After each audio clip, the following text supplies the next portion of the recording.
Good evening and welcome to another episode of Brett's Old-Time Radio Show. Look, listen, welcome to my home, right here in beautiful Lyme Bay. It is absolutely lovely. Now, it's all going on today because we've got snow. And, well, you can imagine my boys are absolutely loving the snow. Snowball fights galore. They're soaked through, but they've had a lovely trip to school. So that's all good. Now, huge thank you for joining me once again for our regular late night visit and a chilly late night visit to those dusty studio archives of old time radio shows right here at my super cold home on the south coast of the United Kingdom. Well, I say super cold, I've got it very toasty warm, ready for you guys to pop round, get yourselves in front of the fire, we'll have a little chat and listen to some awesome radio plays. And as you know, with it being a Wednesday, it's an episode of Rocky Jordan. So it may be cold, but we're off to the Cafe Tambourine, which is in the lovely, warm and sunny Cairo. I've got a Facebook page, an Instagram page and a YouTube channel. They're all called Brett's Old Time Radio Show. And if you could follow me there, it would be awesome. Feel free to send any feedback on tonight's show and any of our other shows to brett@tourdate.co.uk. Time now for our latest episode of Rocky Jordan. This was first broadcast on the 9th of February 1949 and it's called Escapade with Paula. Time now for Rocky Jordan. Every once in a while, a dame walks into your life. You never know when she's going to show or how, but all of a sudden she's there. And that life of yours that went so straight before begins to wheel and turn like a racing car with a bad tire. Well, one moved into my life not so long ago. She brought with her a nice pair of legs and warm lips and dark eyes that held a story. But she brought something else. A couple of dead men.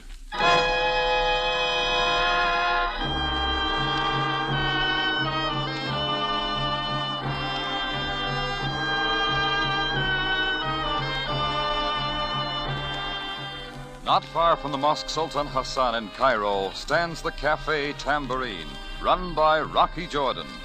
The Cafe Tambourine, crowded with forgotten men, clouded with the smoke of oriental tobaccos, alive with the babble of many languages. For this is Cairo, gateway to the ancient East, where adventure and intrigue unfold against a backdrop of antiquity. Tonight's story, Escapade with Paula.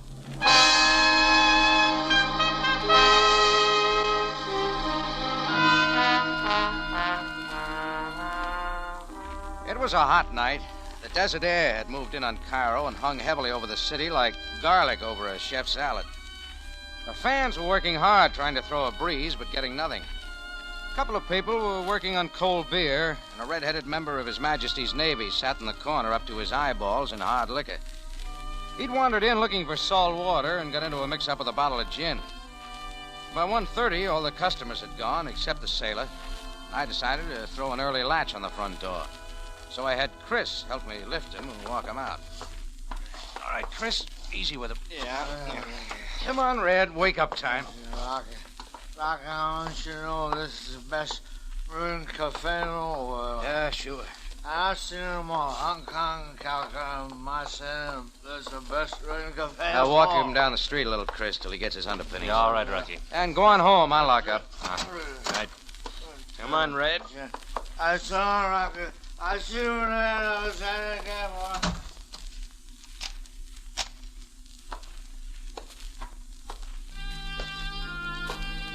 I went up the flight of stairs leading to my room just off a balcony overlooking the main floor. When I opened my door, I saw her. She was standing by the window looking out onto the Cairo streets. She was tall and a little too thin. She turned when she heard me come in, and the light from the street lamps caught her face. It was white, accented by a pair of dark eyes and topped off with a flock of black hair. It figured she'd make someone a swell birthday present. Mr. Jordan? What's the matter, lady? Get lost? I've been waiting for you. Well, you got the wrong place. The Cafe Tambourine? That's downstairs. I thought it would be better up here. I don't remember giving out with an invite. You did not? Maybe you better pick up your heels and move out the way you come in. Mr. Jordan, I came up here earlier in the evening when no one was looking. I've been waiting for you ever since. The least you could do is listen to me. Yeah, all right. Who are you? May I have a cigarette first? Sure.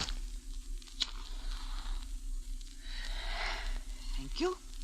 All right, let's have it. My name is Paula Dupré. I am new to Cairo. Well, lots of people are. I've come here for something important. Everybody comes to Cairo for something important, or else to get away from something important. I'm looking for somebody. There's nobody here. He's my husband. What's the matter? You walk out one day for a loaf of bread? Something like that. He disappeared a little while ago. Well, why come to me? Because they say you know Cairo like nobody else. The police station is close. They're not interested. There's always your consul. They are not interested either. What makes you think I'd be? I think I can make you interested. How? I pay if you help me to find him. How much? £20. You see my face lighting up? I'll double it. No sale. How much do you want? Sorry, lady, I'm not missing persons. Mr. Jordan, I've got to have somebody's help. You are the Who'd only you one talk I can... to at police headquarters? Well, What about the consul? Well, you see... All right. I did not go to them. I could not. I have to find him this way. Why? I cannot tell you. Now, what say you go now, Mr. Prey? All right. Mr. Jordan, I won't beg. But I'm at the Hotel Sinbad. You might change your mind. Maybe, if you learn how to tell the truth. Goodbye. Oh, just a minute, lady. You always carry a gun? What do you mean? Next time, don't put it in a cloth bag. It shows. I walked her downstairs and opened the front door. She started down the street with a slow, easy walk. I looked after her, trying to figure it. That's when I saw something else. A black Fiat pulled away from the curb and started after her. She turned the corner, and so did the Fiat. And I knew right then and there that wasn't the last I was to see of Paula Dupré.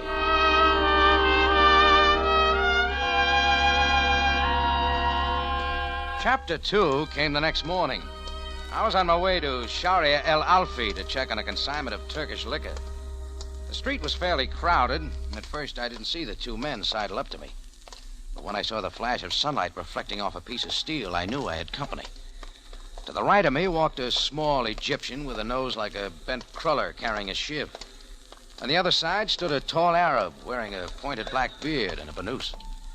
He figured to be top man because he did the talking. Good afternoon, Mr. Jordan. It was until you showed. Please step into this archway, Effendi. We have something to talk about. You're making a mistake, buddy. Our interests are different. Mr. Jordan, perhaps you did not see Hasim's knife? In Tafaimni. Van Married. Yeah, I saw it. No. Let us step off the sidewalk so we do not disturb the people. All right, buddy. What are you selling? Wisdom, Effendi. You got the wrong boy. I wouldn't know what to do with it. A young lady came to see you last night. So you peek over transoms. She was a very lovely young lady from France. Well, don't get jealous. She doesn't mean anything to me. She is looking for someone in Cairo and wishes you to help her find that person. Do you drive a black Fiat that follows girls at night? Hasim and I both wish that you do not join her in the search. Want to tell me why? Hasim and I also suggest that there are many other girls in Cairo. You do not have to see this one again. Well, that's a lot of advice, Buster. What if I don't take it? Then I shall be impelled to call upon Hasim and his knife. And you will take the place of that wooden post, Effendi. They left the knife sticking in the post, and then they were gone. Well, that was okay with me. I went back to the tambourine. Sam Sabaya, captain of the Cairo police, was waiting for me. His horn-rimmed glasses had slipped down on his perspiring nose. Sit down, Jordan. I've been waiting for you. Oh, thanks, Sam.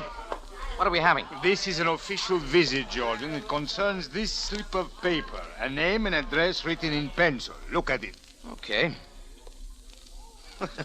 The heat getting you, Sam? Jordan, may I repeat? It's my name and my address. You came here to show me that. This slip of paper was found in the purse of a young lady, Jordan. Rather tall, slim, dark hair and eyes. Was that a crime? Please, allow me to continue.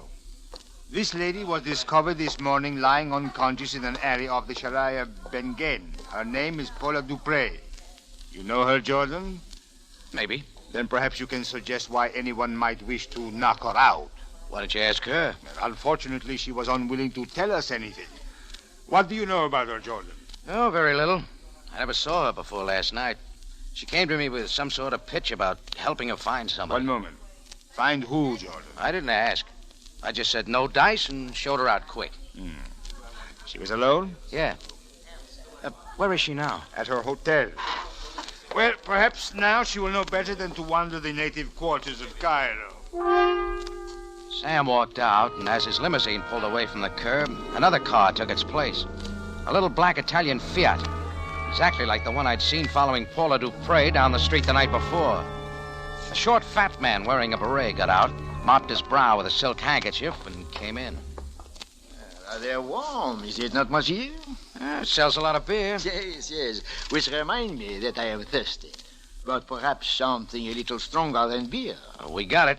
Here, I'll set you up. What'll it be? What does the stranger know about drinking in the tambourine? You make the choice, monsieur. Okay. Is this the first trip to Cairo? For quite some time. Business? Yes, you might call it that. Yeah, try that. Pleasure. Excellent, mon ami. Life for you, monsieur, must be quite simple. You have a nice cafe, and all you must do is see to it that it is in order. Sure. It is the people who stray from the simple ways who are unhappy. N'est-ce pas? What are you getting at? I'm trying to tell you in my clumsy way, mon ami, that you should confine all of your activities to the cafe business. A most delicious drink.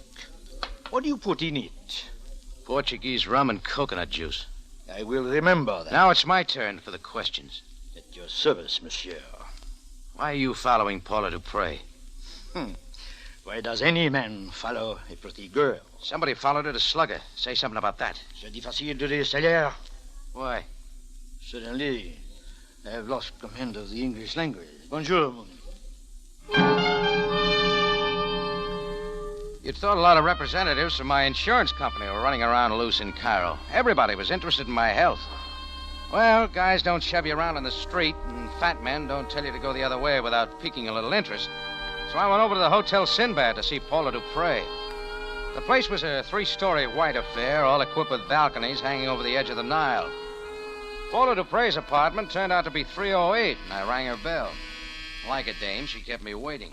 When she opened the door, she wasn't surprised to see me. She looked as good in the late afternoon as she did at night. I'm glad you came so soon, Mr. Jordan. Won't you come in? Thanks. Sam Sabaya, the Cairo police, told me what happened. Are you all right? Yes. Thank you for asking.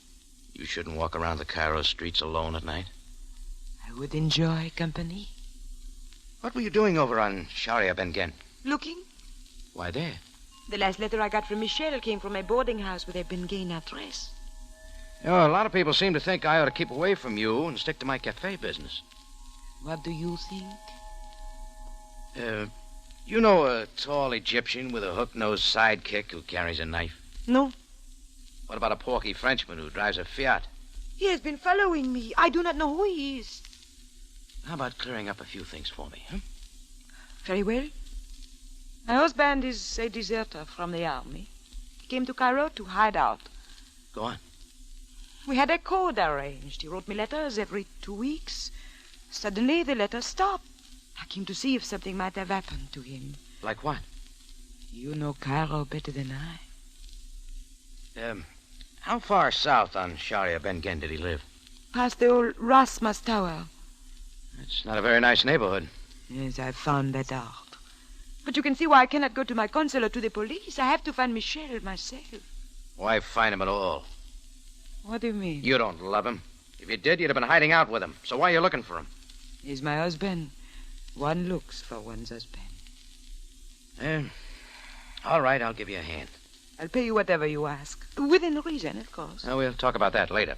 I'll give you a picture of him. Okay. Mr. Jordan. It is almost supper time. We could have it here. I'll make some sandwiches and we open a bottle of wine, huh? All right, lady. You got yourself a boy.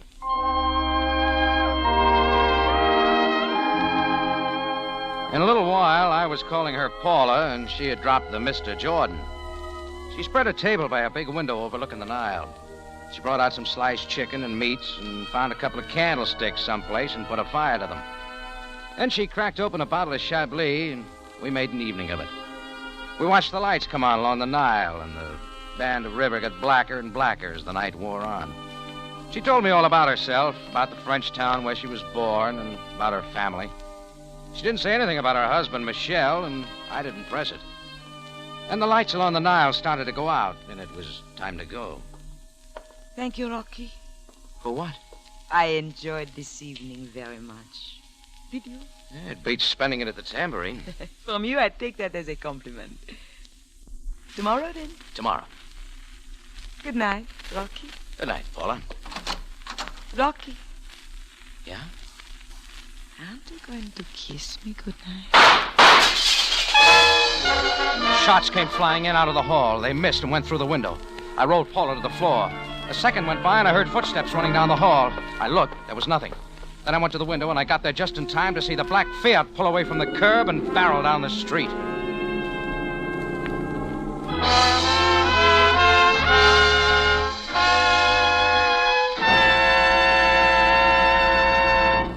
You are listening to Escapade with Paula, tonight's adventure with Rocky Jordan. Monday night at 6, CBS Radio Theater will present The Velvet Touch, starring Rosalind Russell and Sidney Greenstreet. Don't miss this hour-long version of The Velvet Touch at 6 Monday night. And after Radio Theater, you'll want to laugh with My Friend Irma. But more about that later.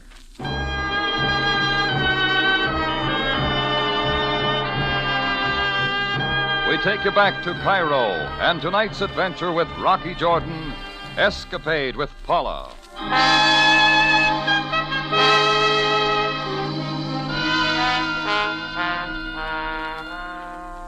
It all began when a girl named Paula Dupre asked me to find her husband. Then a tall Egyptian with a hawk-nosed sidekick and a puffy Frenchman moved in to warn me off. Paula proved a little more intriguing than the scare boys, but when the shots began to fly, she caught a slight case of the shakes. I knew the Hotel Sinbad wasn't the place for her, so I found her some rooms at the Continental and moved out to do a little searching. The Sharia Ben Gen address Paul had given me turned out to be an Egyptian flophouse, a pile of wood so old the termites had given it up. Cleopatra's grandmother was the reception committee. We have many rooms left, Effendi. I'm not looking for a room. We have whatever you are looking for, Effendi. Information. For money, you may have anything. That is the way of the world. A Frenchman named Michel Dupre lived here once. He may have changed his name. Many Frenchmen live here, Effendi, and they all change their names. That is the way of the world. Oh, here's his picture. Ah, a fine-looking man. A rich man, yes? There is a big reward if you find him, and you are willing to pay much for information. £5. Ah, but it is the luck of this old woman to know nothing of the Frenchman. All right, I'll make it £10. My luck is getting worse. I have a one-eyed Greek. Perhaps we could pass him off as the Frenchman. No deal. What do you know about a big Egyptian who walks around with a buddy who's got a nose like a bend in the Nile?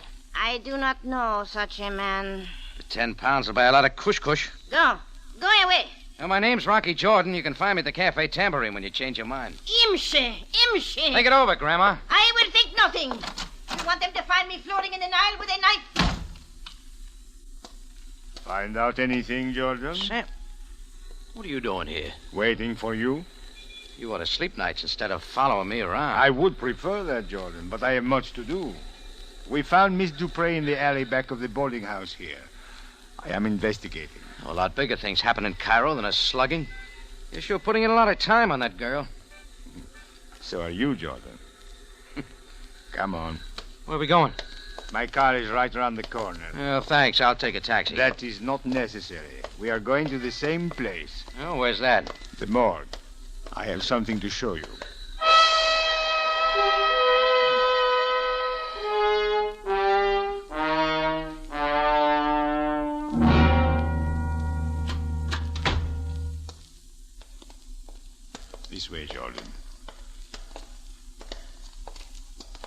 third table. Observe, Jordan. This man is fat and short, and he is a Frenchman. I bet he drove a Fiat. That is correct. We found him out in the desert past the ruins of the Third Dynasty. He had a knife in him. Come upstairs. We have some things to talk about. Now, Jordan, what have you to tell me? I don't know who killed him, Sam. But I can tell you this. He's the guy who's been following Paula ever since she got in town. Uh-huh. He tagged her from the tambourine yesterday. I saw him pulling away from the Sinbad this morning after he threw a couple of shots at us. Jordan, that is interesting, but it is not possible.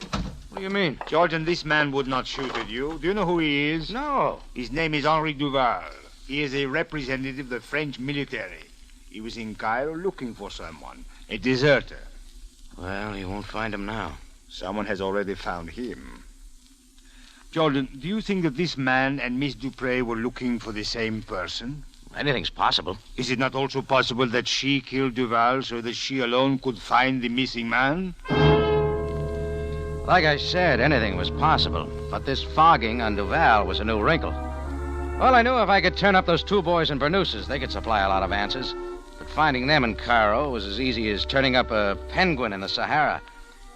I went home and slept for a couple of hours, shaved, and threw on a clean suit of clothes. I picked Paula up in the late afternoon and showed her Cairo. I waited, but she didn't say anything about Duval's murder. Toward evening, we found ourselves in a little cafe off the bazaar. What is this place called? Oh, the Dibban. It means the flies. Sure full of them. Ah, I think it is very nice. Yeah? Oh, I've had a grand time today, Rocky. I could stay in Cairo forever.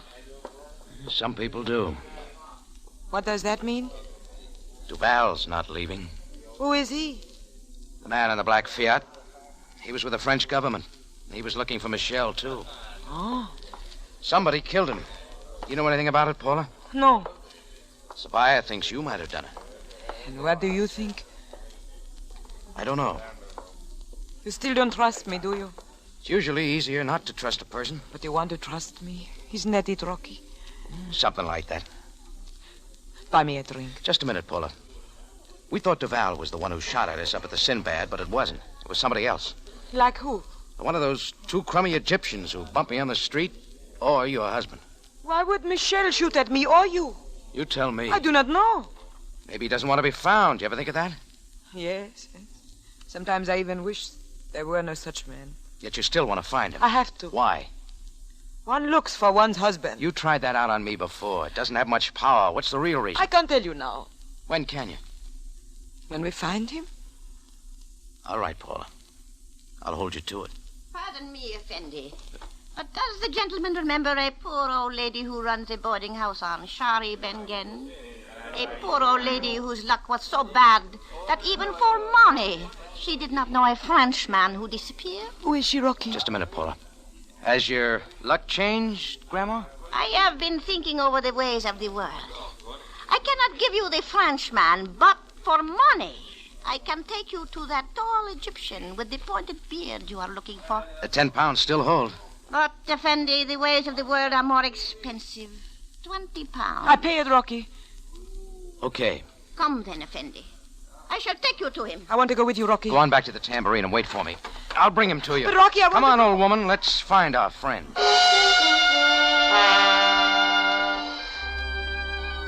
The old woman led me through the bazaar, then away from the crowds, down the winding Sharia Namus. Just where it turned down toward the river, we went into a decaying brownstone house, up a flight of stairs and down the dingy hallway. Then she suddenly stopped, pointed to a door. There, Effendi! And ran away fast. I raised my hand to knock, then changed my mind and kicked the door open. What is this? He was there, Shabat, a big native with the long burnous and the pointed black beard. He was just shutting a drawer. Rocky George. Hello, Shabat. How did you find me? Usual way.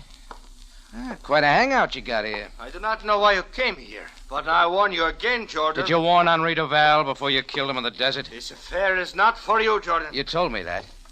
Now tell me what's between you and Paula Dupree. Get out of here quickly. Keep out of the drawer, Jordan. Whiskey, Shabat. Well, what's a believer like you doing with alcohol? Oh, you've lived too long. I wasn't set for his swing, and the bottle and I went down. You don't expect an Egyptian to use his fist, but Shabbat used them well. I found that out when I came up from the floor. I bounded back and drove for his stomach. Then I went to work in his face. His beard was turning a bright pink when a wild swing caught me flat on the jaw.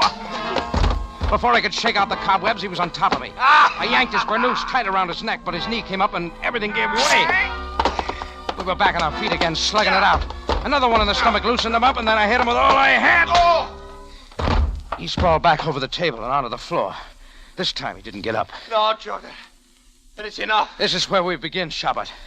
Come on, get up. What do you want? We're taking a walk to the Cafe Tambourine. 15 minutes later, we slammed in the alley door of the Tambourine. Paula Dupre was waiting. I pushed him, and he slumped into a chair. Here he is, Paula. Who is he? Don't you recognize him? He calls himself Shabbat, but he's no more Egyptian than I am. Uses his fist too well. Michel. Oui. That's right, Paula. He went native, but he forgot a believer doesn't drink alcohol. I said I would find you, Michel. You needed help. Your friend has brought me here. What now? I'm going to pay you what I owe you. Put that away. Paula, you don't know how to use it. Paula! Her gun spit and 3 slugs plowed their way through Michel. He lurched forward, grabbed a chair, then toppled over like a tent in a windstorm. He was dead by the time he hit my rug. And Paula stood over him with a smoking gun in her hand, and her face looked like she was going to break out crying.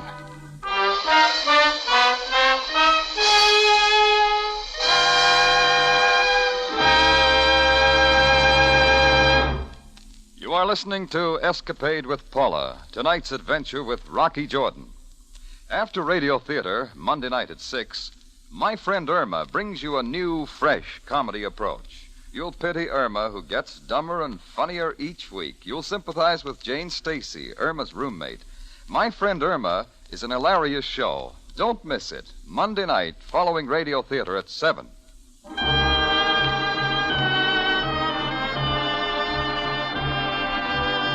And now we take you back to Cairo and tonight's adventure with Rocky Jordan, Escapade with Paula.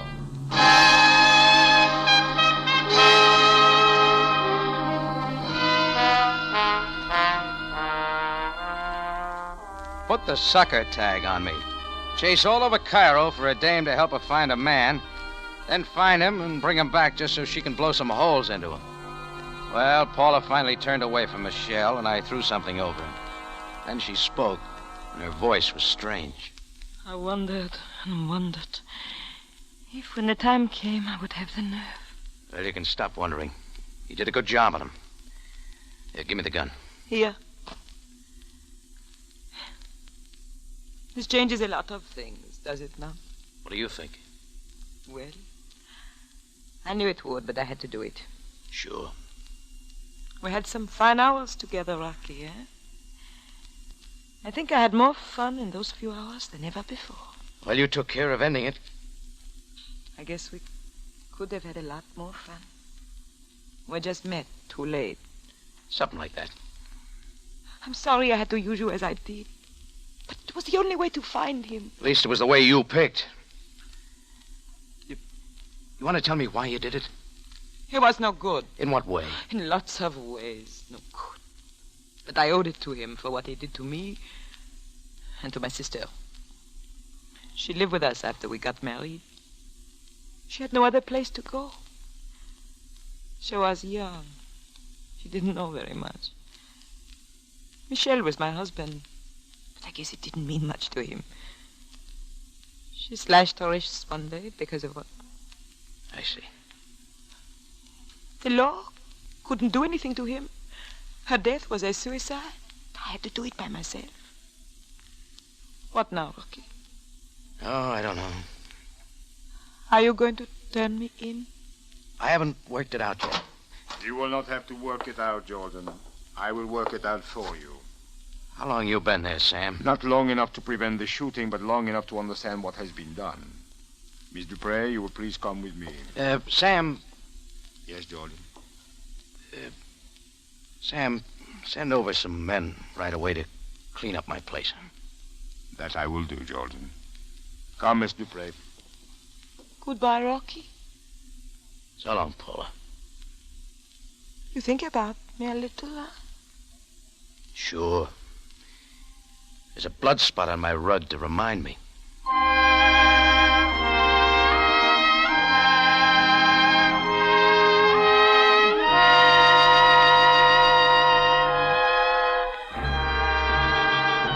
It's CBS at this same time next week for another story of adventure and intrigue, when we take you back to Cairo and the Cafe Tambourine run by Rocky Jordan. Jack Moyles plays the title role with story by Larry Roman and Gomer Cool. Rocky Jordan is produced and directed by Cliff Howell, with original music by Milton Charles.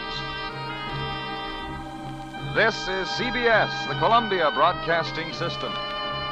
Welcome back. Hope you enjoyed our latest episode of Rocky Jordan. And don't forget, we'll be back tomorrow for Tales of the Texas Rangers. That's going live at 5 p.m. GMT. You can email me on brett@tourdate.co.uk, and I'd love to know your thoughts on the show. Thanks for listening. I'll be with you 7 days a week, each and every week, irrelevant of the snow. And I'll see you next time on Brett's Old Time Radio Show. Love you. Bye.